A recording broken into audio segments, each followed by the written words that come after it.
بسم اللہ الرحمن الرحیم۔ السلام علیکم، میں ہوں آپ کا میزبان ایڈوکیٹ عمر۔ آج میں اپنے ناظرین کے سامنے ڈسکس کرنے جا رہا ہوں کہ کینیا کے دارالحکومت نیروبی میں کل جو ایک دل خراش واقعہ پیش آیا۔ ارشد شریف جو کہ پاکستانی سینئر صحافت کے مایہ ناز قلمدان ہیں، ان کی جو پراسرار شہادت ہوئی، اس پہ آج آنریبل اسلام آباد ہائی کورٹ میں سماعت ہوئی۔ سماعت میں پٹیشنر کی جانب سے یہ موقف اختیار کیا گیا تھا کہ عدالت جو ہے ایک انڈیپینڈنٹ جوڈیشل کمیشن بنائے، اس کی تحقیقات ہونی چاہیے، اور یہ اپلیکیشن جو ہے وہ اس کو ریپرزینٹ کر رہے تھے برسٹر علی شعیب صاحب، ان کی جانب سے پٹیشن دائر کی گئی۔ اس پٹیشن میں کیا کیا موقف اختیار کیا گیا، اس میں یہ کہا گیا کہ ارشد شریف جو کہ پاکستان کے سینئر صحافی ہیں، ان کی کینیا میں شہادت کس طرح ہوئی اور ان کو کیوں قتل کیا گیا، ان پر جو فائر کیا گیا وہ کس صورت میں کیا گیا، اور ساری ان پر جو تحقیقات کا انکوائری کا مطالبہ کرنے کے لیے انہوں نے یہ پٹیشن میں استدعا کی ہے کہ جوڈیشل کمیشن بنایا جائے، عدالت جو ایک انڈیپینڈنٹ کمیشن اپوائنٹ کرے، اور وہ کمیشن جو ہے وہ پھر کینیا میں جا کر ساری تحقیقات اکٹھی کرے، اور تحقیقات اکٹھی کرنے کے بعد کورٹ میں سبمٹ کرے، اور وہ رپورٹ جو ہے وہ پبلکلی بھی کی جائے تاکہ پاکستانی عوام کو پتہ چلے کہ اس سارے معاملات کے پیچھے کون تھا اور کس نے ارشد شریف کا بے ایمانہ قتل کروایا، یہ سارے معاملات پہ اس پر عدالت نے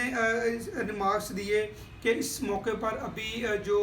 انکوائری کی ضرورت ہے وہ چل رہی ہے، لیکن اس موقع پر کمیشن بنانا ابھی اس کا کوئی فائدہ نہیں ہوگا، کیونکہ یہ دو ریاستوں کا معاملہ ہے، اس کو ریاستی ادارے بہتر طریقے سے دیکھ سکتے ہیں، اور ہم یہ معاملہ ریاست پر چھوڑ رہے ہیں، اور یہ معاملہ سیکورٹیز ایجنسیز کا ہے، اور وہ عدالت میں اپنی رپورٹ دیں گی، اس لیے عدالت نے اس معاملے کو ایک ہفتے کے لیے ملتوی کیا ہے۔ عدالت نے اس میں ایک ہفتے کی جو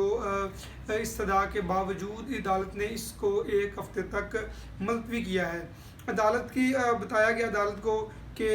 عدالت میں یہ جو سارے معاملات ہیں، اس میں جو پبلک عامہ کی رائے ہے وہ بھی رکھی گئی، اور عدالت کو بتایا گیا کہ لوگ یہ چاہتے ہیں کہ اس سارے معاملے کی انڈیپینڈنٹ جوڈیشل کمیشن بنائی جائے، اور پھر چیف جسٹس صاحب نے استفسار کیا کہ انکوائری کے لیے صحافتی تنظیموں کو آن بورڈ رکھا جائے، اس مرحلے میں کمیشن کا کوئی فائدہ نہیں ہوگا، ہم آئندہ دیکھیں گے کہ اس میں کیا فردر لائحہ عمل اپنایا جائے گا۔ دوسری جانب سے اسٹیٹ کی جانب سے ڈپٹی اٹارنی جنرل صاحب پیش ہوئے، انہوں نے بتایا کہ حکومت کینیا کی جانب سے رپورٹ پیش کی جائے گی، اگر درخواست گزار کو کینیا کی رپورٹ پر اعتراض ہوگا تو کیس مزید سن لیا جائے گا، اور یہ دو مختلف ملکوں کا معاملہ ہے، اور ریاست کے ادارے اس معاملے کو بہتر طریقے سے نمٹا سکتے ہیں، اس معاملے کو بہتر طریقے سے واضح کر سکتے ہیں۔ بیسیکلی یہ جو درخواست دائر کی گئی تھی، اس میں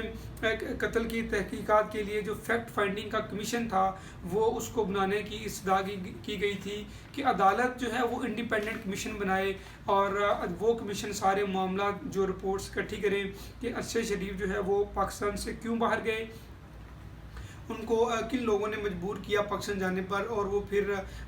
کیا کیا ان کو تھریٹس ہے، یہ سارے معاملات آنریبل کورٹ کے سامنے رکھے گئے، اور عدالت نے یہ کہا کہ ابھی اس معاملے کو اس سٹیج پر فوراً جو ہے وہ کمیشن بنایا جانا اس معاملے میں بہتر نہیں ہوگا۔ ابھی ایک تو کینیا کی پولیس رپورٹ آ جائے، اس میں ہم دیکھیں گے کہ وہ رپورٹ میں کیا کہتے ہیں، اور پھر سارے معاملات کو ہم دیکھیں گے، اور عدالت نے مختصراً کہ یہ معاملہ عدالت نے ایک ہفتے تک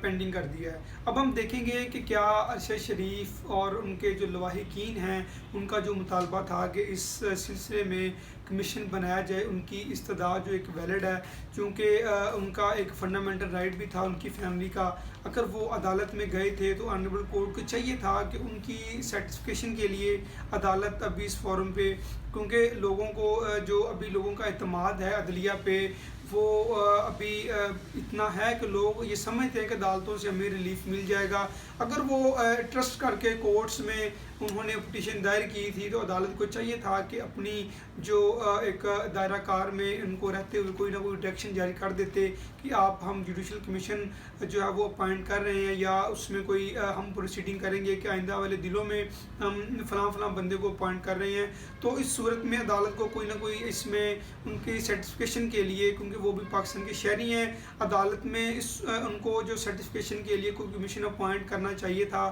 ابھی یہ عدالت نے معاملہ جو ہے وہ ایک ہفتے کے لیے پینڈنگ کر دیا ہے۔